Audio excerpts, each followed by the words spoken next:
Do you want to be? I don't ask me that right Wait, now. wait. Oh my God. Put me on the spot. Oh my God. I'll tell you after the podcast. Yeah.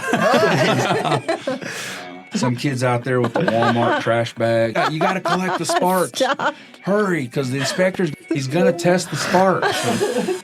Asked him what he was making, and he's like, I was like, well, I mean, the only way you'd ever get more is if, you became like the manager. And he goes, I am the manager. And I was like, yeah, my bad. Whoops. But yeah, I mean, it's just cool sitting back and seeing them grow in their trade. They send me pictures all the time. Oh, look what I'm doing. And it's like, all right, they're finally doing stuff that I was doing and stuff like that. So it's good. Yeah, it's really good. It's a good feeling.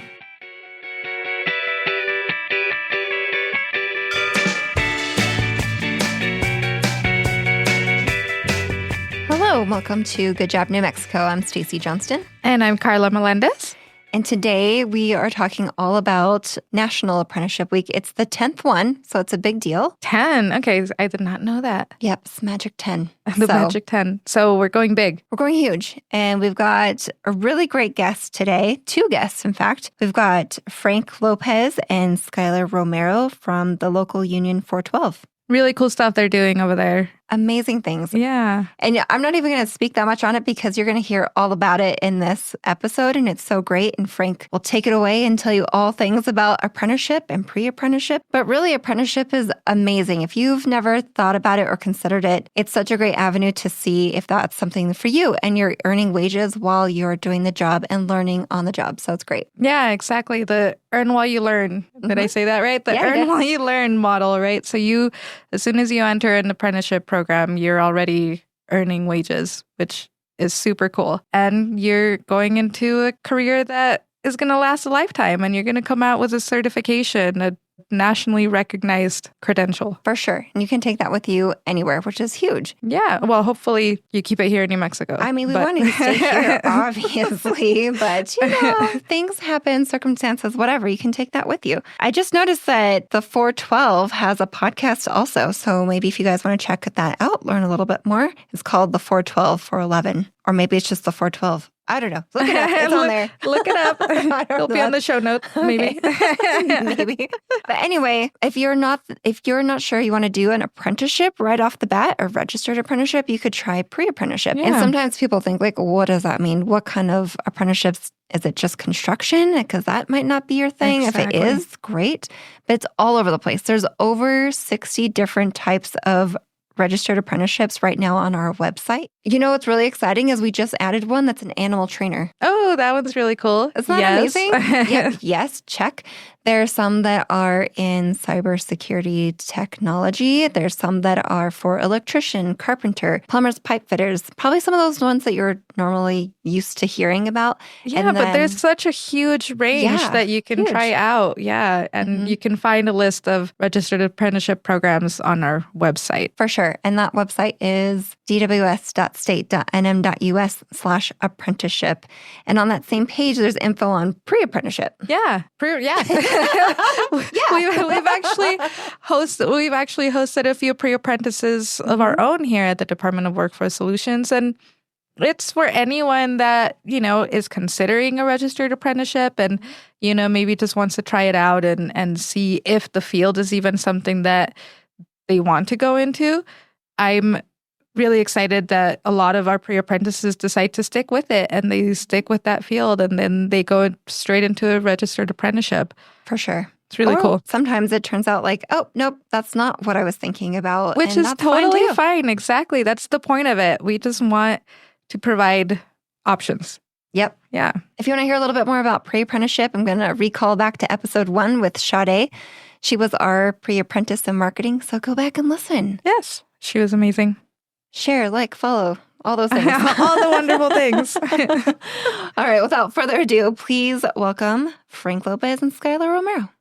Well, thank you both so much for being here. It's an exciting week because it's the 10th anniversary of National Apprenticeship Week. We want to definitely highlight apprenticeship and what it's all about. So really, Frank, I want to know all about you. If you don't mind taking a quick moment to tell us where you grew up. It all started when I was 5. No, I'm just kidding.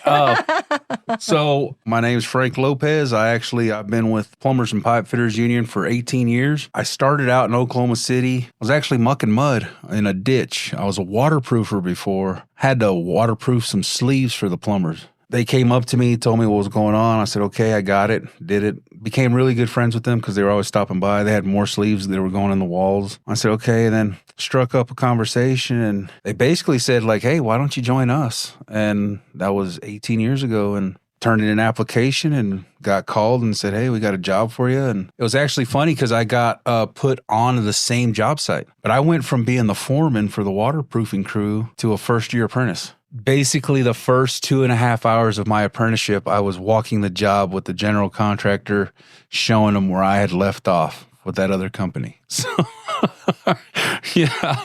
So I guess that's how my apprenticeship career started.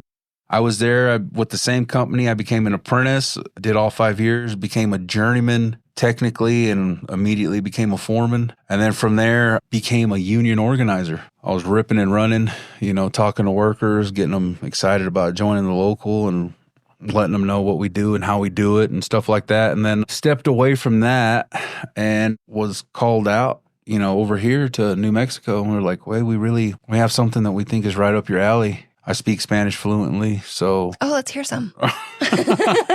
I mean, that was kind of it. Like they just called me out. They're like, hey, we need a Spanish speaking, like a bilingual person. And so, yeah, me crié cerca a la frontera, pero no es de este lado. So, I mean, I grew up near the border, but just on this side of it. So that's kind of how it happened. And he's like, hey, we got this pre-apprenticeship program. You're going to be training, and just started training apprentices. And we have been training for a year and a month now. We have probably done 14 classes now. Every day we're trying to improve the program and add new things, take away things, or mix it up a little bit or alter it just to improve it and stuff like that, so we can give these kids the best experience. I call them kids, but they're 18 to 24, sometimes 30, stuff like that. So they're still kids because they don't really know what's going on in the trades yet. So that's really about it.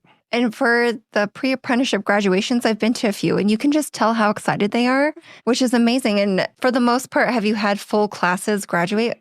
For the most part, yes. And it starts before the class, though. Like, I don't want to take on 25 students if I know I can't place them. Because technically I could teach up to 40, but we have to. That's one thing about this program that's made it a lot better than some of the programs that are out there. We have 3 things already going for us. We have the training, we have the contractors, and we have the work. And it's not only that, this program is very unique in the fact that I can reach out to other locals, IBW, I can reach out to the ironworkers, I can reach out to the carpenters, I can reach out to LIUNA. So we have 53 contractors signatory to Local 412 right now. That's 53 contractors that all have job sites going on. If I can't place them with us, I can reach out to another union that has however many contractors that have however many job sites. So we take all that into account before we take on a list of students. Yeah. Right. So it's a lot to plan for. Yeah, oh, yeah. Yeah. It's my phone doesn't stop till like 9:00 at night, and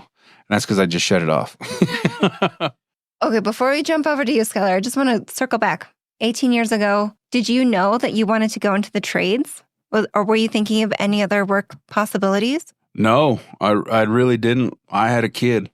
She was probably 7 months old, no health insurance, no nothing. I was just at the point where I have a wife and a kid and I have to provide. Then here they come and they're like, we're at $26.35 on the check and we have medical, dental, and vision. And they pay for it all. And I was hooked. I was like, sign me up, and fortunately for me, though, I was on the job with them. So I actually got to see plumbing and pipe fitting and welding and all this stuff that I seen what they were doing. No one's going to stop and watch you dig a hole, right? But when you strike a torch or lower your hood and strike an arc, people stop and try to watch what you're doing. That was the cool thing about it. So I was like, I want to be like those guys, So yeah, I jumped in head first and turned in my application, made sure I showed up to my interview, made sure, prepared and stuff like that. And And and even that, I still didn't know what I was getting into. You're joining a union. That alone has like a whole different set of, things that you have to learn about. Then you're going to school, and then you're actually at work. So you're learning how to be on a job. It's not a job, it's a career. The more involved you are, I was involved all the time, Well, Skyler, I want to learn more about you. So are you a native New Mexican? Yeah, born and raised. Yeah. Okay, great. And so what made you decide to go to the apprenticeship route? I was. Oh, there's a story here. I can't wait. No, he was Was it Frank? You just randomly saw him and he inspired you. No, I called him. Yeah. Randall gave me your number, didn't he? Yeah. Yeah, he gave me your number, and he goes, "I got a kid. He goes to go to church with him, I think, or something like that." No, he from the restaurant. Coffee. So I was managing a coffee shop downtown, and I met Randall, and we kind of connected. But I kind of had like a history of like working with, like, my dad was a mechanic and a painter and things like that. So I kind of had like the natural knack for it. I was kind of like fed up with the coffee scene, the restaurant scene, customer service, and that's when I decided to make the transition. Luckily, fortunately, I had met Randall, and then he put me in contact with Frank, and then that's how it all started. Were you nervous going in, or was it so well planned out that you weren't nervous at all? So I wasn't nervous at all. I was super confident. I'm like, how hard could this be? Like, it's all laid out, like, yeah. And then I got into it, and it's so much more that goes into it than what I thought. Local 412 was established in 1910. New Mexico became a state in 1912, right? And so we were around 2 years before New Mexico was even a state. For the last 100 years, we've been training the future. That's one thing we're confident about is our training. We can train anybody. It might take longer, of course, where you pick it up in 2 days. It might take 5 weeks for another guy to pick up, but we will do whatever it takes to get the point across to you. Yeah, well, that's one of the things I love about apprenticeship is that it's not just in the classroom. It's actually the hands-on, right. And you're bringing the real life experiences that they should expect. And we're bringing the experience from someone that's been there and done it.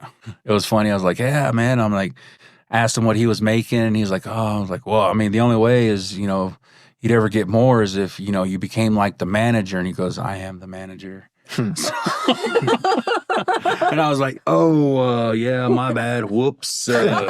Yeah, so I'll see you here next week, right? And best decision you've ever made? Yeah. Nice. Yeah, totally. And how long was entire apprenticeship? Like, how long are you doing that? 5 years total. Okay. Yeah, but through the ARP program, it bumps you to a 1.5, so you're ahead 6 months. So what happens is in the first 6 months, normally our apprentices are going to learn math.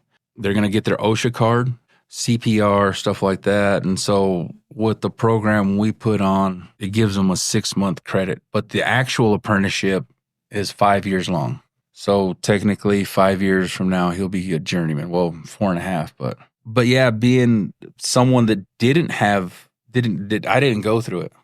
Like literally it was like, all right, you're in, go to the hall, pick up your job, your work order, show up to this contractor on this day, fill out their paperwork, and then they'll tell you what job site you're on. And then it was like, my first job site was actually Oklahoma State University, Boone Pickens Stadium. It was like a $365 million mechanical project. So it was a huge project. There was probably 1,200 guys on there.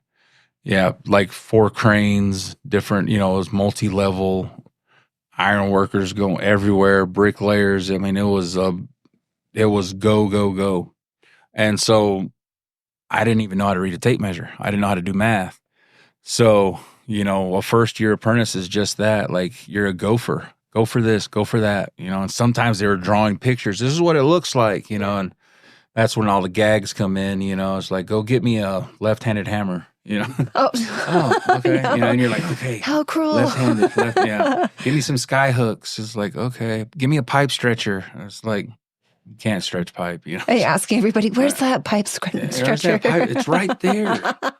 No, that would be me. I'd be so gullible. Yeah, like next to the metric socket, like the metric crescent wrench. And it's like, what?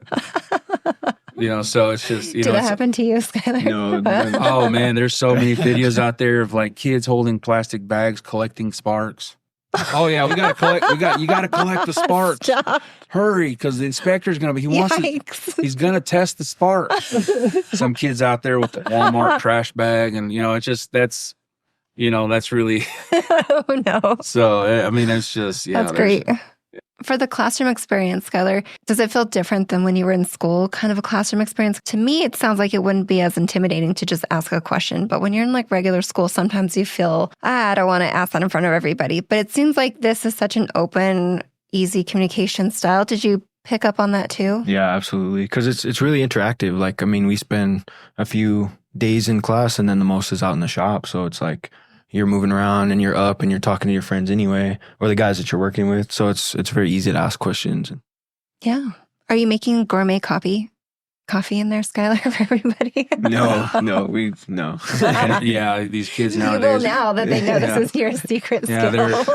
Now they're on energy drinks and stuff Oh, like yeah, that. for sure. Is that what you're drinking over there? Yeah.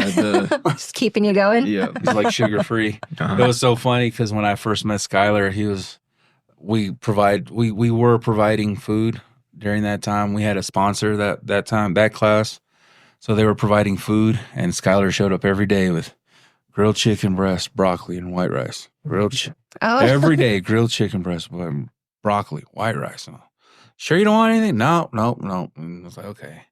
And, as you could tell, he works out. But and then I seen him like a few weeks after when I put him on Miller Bonded, and I was like, man, you're looking kind of skinny. And he's like, I can't even go to the gym, bro. I'm so tired now. And I'm like, yeah, exactly. Like, we hated kids like you, I'm at the gym. I'm like, come work over here and see if you have energy to go to the gym, So he's like, no, dude, I get it now. I get it. Yeah. What's been your favorite part so far? Of the whole program? Yeah.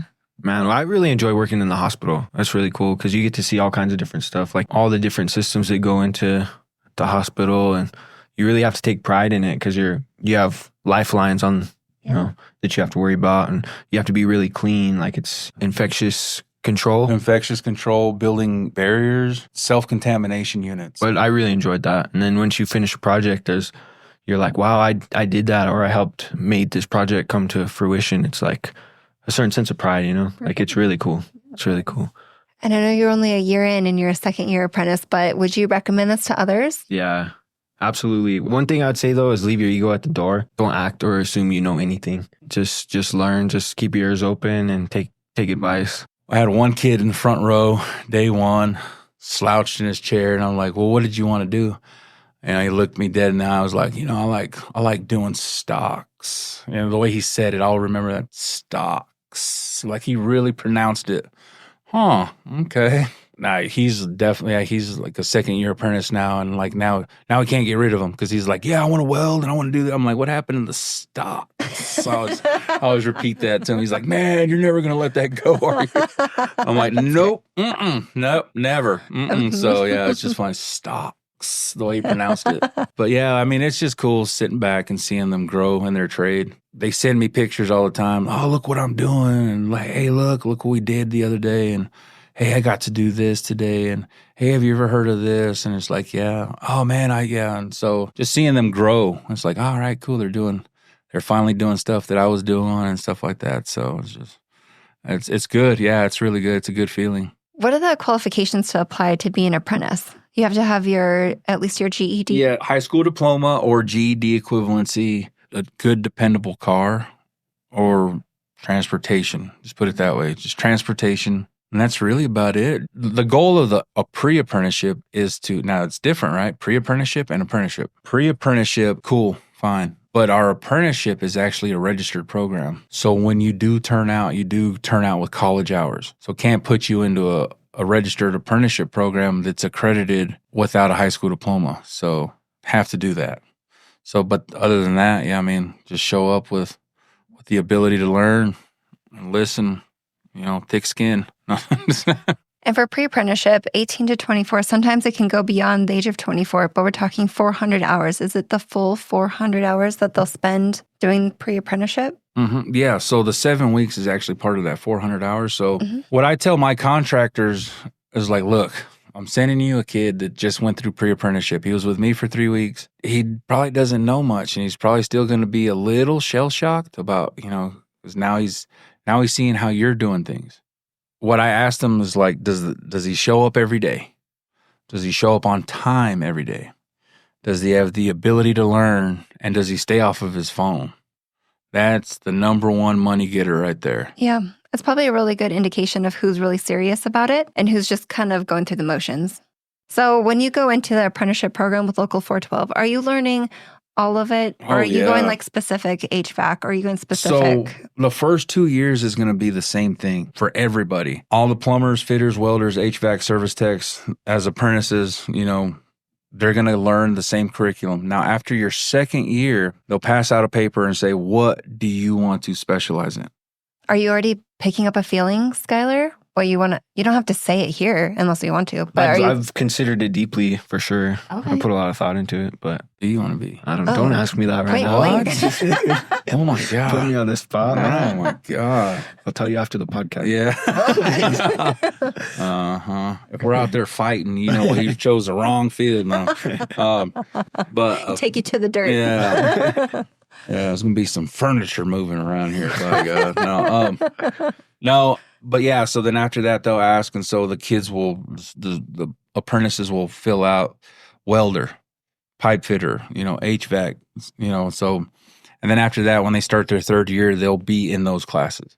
Yeah. So it's there. Like I said, we know how to train. There's one thing you cannot say about us. We know how to train. Definitely. And if you're interested in also going to Local 412, you can check the link in our show notes and go there. Or Frank, is there another avenue they should go to? Yeah, with the pre-apprenticeship, it's going to be through me for sure. I tend to ask questions, kind of give you a phone interview.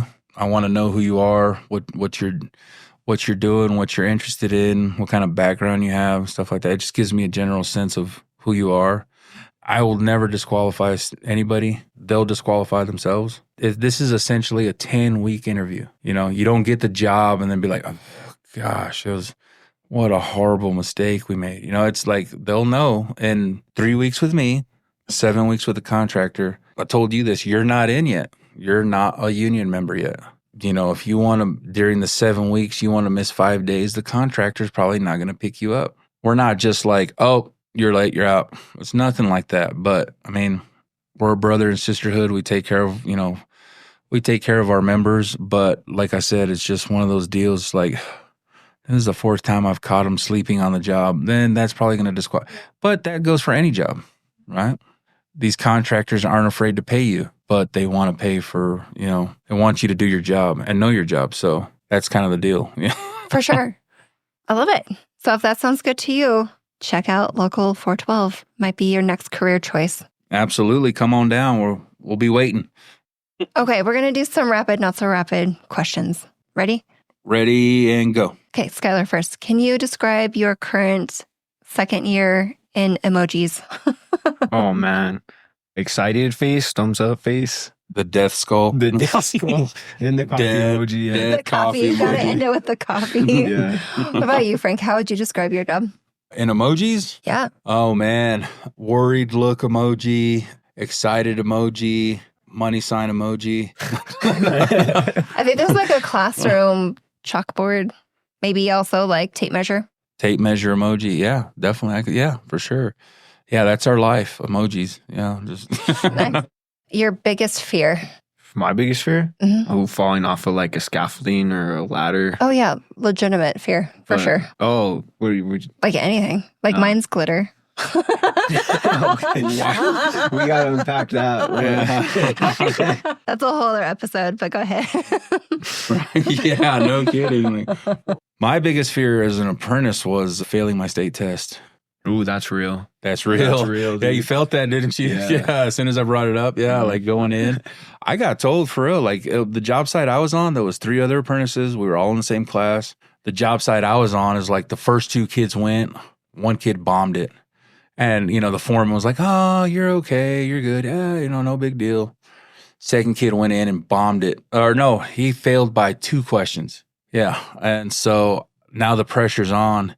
And I remember he pulled me aside and he goes, well, what do you think? And I was like, well, I got to go take my test on Wednesday. Good. Don't worry about it. I got you covered. He goes, I'll take care of your time. I said, hey, man, thanks. I appreciate it. He goes, yep. He goes, well, don't even worry about it because if you fail, just go to the hall. You don't have a job here no more. That's really encouraging as you go into yeah. the job. It's like, I feel I'm like, confident not only did now. I fail, I got to find another job. Like, my God. So I don't know if he was serious or not, but I didn't test him. I passed it. I made it like an 83 or something like that. So great.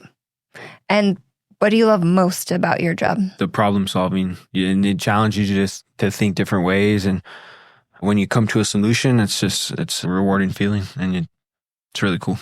And that's it for me too. Yeah, problem solving. Like the fact that I can walk into a building and do something that 90% of Americans can't.